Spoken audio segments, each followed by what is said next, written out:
मुफ्ती Tariq Masood special. हज बेहतर है या गरीबों की मदद? बहुत से लोग कहते हैं कि हज करने से अच्छा है कि किसी गरीब की शादी करा दो। क्या किसी गरीब की या अपनी बेटी की शादी कराने से हज की फ़र्ज़ियत अदा हो जाएगी? यही इतराज़ क़ुरबानी के मुताल्लिक भी किया जाता है। इस बारे में रहनुमाई फरमा दे मोहम्मद तस्लीम अख्तर इंडिया से। देखें, क़ुरबानी या हज अगर फ़र्ज़ है, वाजिब है, तो फिर तो क़ुरबानी और हज ही करना पड़ेगा। गरीब की शादी नहीं करा सकते आप। यानी अगर आपके ज़िम्मे हज फ़र्ज़ है तो हज करना पड़ेगा। गरीब की वजह से हज मुअख्खर कर दिया तो गुनहगार होंगे। इसी तरह बेटी की शादी पे भी हज को मुअख्खर करना जायज़ नहीं है। हज फ़र्ज़ है तो करना पड़ेगा। इसी तरह क़ुरबानी वाजिब है तो करनी पड़ेगी। ये सवाल नफली क़ुरबानी और नफली हज में किया जा सकता है कि एक आदमी ने फ़र्ज़ हज कर लिया है, अब वो नफली हज या नफली क़ुरबानी कर रहा है। वाजिब क़ुरबानी भी हो गई, अब एक और हिस्सा डाल रहा है, वो नफली है, वाजिब नहीं है, सवाब के लिए कर रहा है।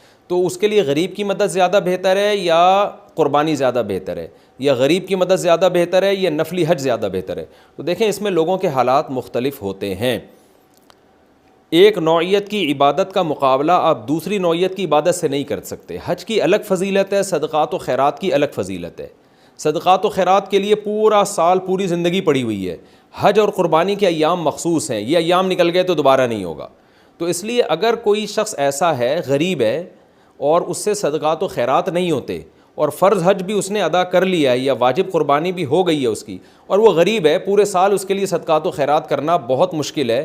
वो क़ुरबानी या हज वाली फ़जीलत तो हासिल कर चुका है, सदक़ात व खैरात वाली जो फ़जीलत है वो उसको हासिल नहीं हो रही। अब उसके पास पैसे आए हैं, तो ऐसे गरीब को यही कहा जाएगा कि भाई तुमने हज और क़ुरबानी तो कर ली है, अब अगर तुमने सदक़ा नहीं किया तो तुम सदक़े की फ़जीलत से महरूम हो जाओगे, तो इसलिए तुम सदका कर लो, ये तुम्हारे लिए ज़्यादा बेहतर है। किसी गरीब की शादी करा दो, किसी का पेट भर दो, और ये जो है ना, इस तरह से तुम कर लो तो ज़्यादा बेहतर है, क्योंकि हज और क़ुरबानी वाली इबादत का सवाब मिल गया, सदक़े वाली इबादत का सवाब तुम्हारे अमाल में कम है।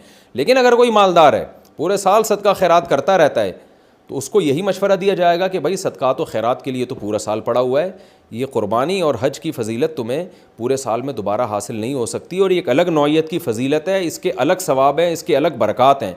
तो उसको, मालदार को ये कहा जाएगा कि पूरा साल पड़ा है, सदका खैरात करते रहना, तुम बेहतर यही है कि अय्याम हज में एक और नफली हज कर लो, क्योंकि इसका बड़ा सवाब है। अरफ़ा का वक़ूफ़ और उसमें दुआएं मांगना, हदीस में आता है, शैतान, रिवायत है कि शैतान जो है ना, सर पे खाक डाल रहा होता है अरफ़ा के दिन, कि आज कितने लोग अल्लाह के सामने गिड़गिड़ाने की वजह से अल्लाह ने उनको जहन्नम से बरी कर दिया है। शैतान की पूरी मेहनत की ऐसी की तैसी हो जाती है अरफ़ा के दिन।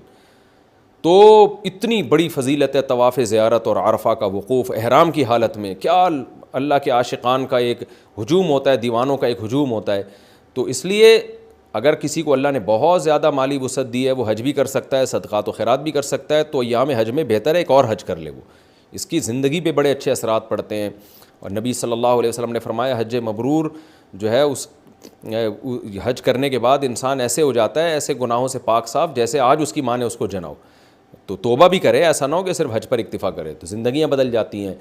और क़ुरबानी के बारे में भी हदीस में आता है कि अय्याम नहर में अल्लाह को जानवर का खून बहाने से ज़्यादा कोई अमल महबूब नहीं है, तो हर बाल के बदले में एक नेकी मिलती है। तो सदक़ात व खैरात के लिए तो पूरा साल है। तो गरीब के लिए जो क़ुरबानी वाजिब हो गई हो, गरीब पे तो क़ुरबानी वाजिब नहीं होती, लेकिन अगर उसने ये फ़रीज़ा अदा कर लिया है, या वाजिब थी और वाजिब अदा करने के बाद अब सदक़ात व खैरात के पैसे नहीं बचते उसके पास ज़्यादा, या पैसे बचते हैं, उन पैसों में ऑप्शन है कि क़ुरबानी करे या सदका कर ले, तो उसको तो हम ये कहेंगे बेहतर है सदका कर ले। लेकिन एक मालदार आदमी के लिए दोनों इबादतें कहा जाएगा। लोग अक्सर मालदारों पे एतराज़ कर रहे होते हैं, हर साल हज पे जाते हैं, इतने पैसे किसी गरीब को क्यों नहीं देते? तो भाई आप जाओ, पता चलेगा कि वो इतने पैसे गरीबों को भी दे रहे हैं पूरे साल। तो उनको हज से ना रोकें, उम्रे से ना रोकें। अल्लाह के हमने बड़े बड़े नेक बंदे अल्लाह के देखे हैं, बड़े बड़े बुज़ुर्गान दीन जिनको अल्लाह ने माली वसअत दी, वो हर साल हज पे जाते थे, हर साल उम्रा करते थे। वो कहते थे भाई हमसे नहीं, अल्लाह के घर की जुदाई हमसे बर्दाश्त नहीं होती। तो ये हर एक का अपना मिजाज है, अपना ज़ौक़ है, जो जिस तरह से कर रहा है उसको करने दें। हाँ, जो नान नफ़क़ा आप पे वाजिब है वो बहरहाल करना पड़ेगा। मिसाल के तौर पर आपके माँ बाप बूढ़े हैं, आपके बीवी बच्चों के पास खाने के पैसे नहीं हैं, और आप फ़र्ज़ हज अदा कर चुके हो, और अब आप नफली हज के लिए जा रहे हो, उधर बीवी बच्चे रो रहे हैं, स्कूल की फ़ीसें नहीं हो रही, उनके खाने पीने के लाले पड़े हुए हैं, तो ऐसे मौके पे तो आपको कहा जाएगा कि आप ख़र्च करें, क्योंकि बीवी बच्चों के जो वाजिब हुकूक़ हैं वो तो आप पर वाजिब है। माँ बाप, बीवी बच्चे, ये तो वाजिब हैं आप पर, तो उसके लिए तो फिर जाना जायज़ ही नहीं होगा। زیادہ قربانیاں افضل ہیں یا ایک قربانی کر کے صدقہ و خیرات کی نیت کرنا؟ ایوب صاحب نے کراچی سے پوچھا ہے. اس کا بھی وہی جواب ہے جو ابھی اس سے پہلے والے سوال کے جواب میں نے دے دیا کہ مالدار آدمی کے لیے زیادہ قربانیاں کرنا افضل ہے، کیونکہ وہ ہر سال پورے سال صدقہ خیرات بھی کرتا رہتا ہے، بشرطے کہ کرتا بھی ہو. نہیں کرتا تو پھر ہم اس کو یہ کہیں گے صدقہ خیرات کرو. جو مالدار پورے سال صدقہ خیرات کرتا رہتا ہے وہ زیادہ قربانیاں کرے، اور جو غریب آدمی جس کو صدقے خیرات کا موقع ہی نہیں ملتا وہ ایک قربانی کر کے باقی پیسے پھر صدقہ خیرات کرے، زیادہ افضل ہے.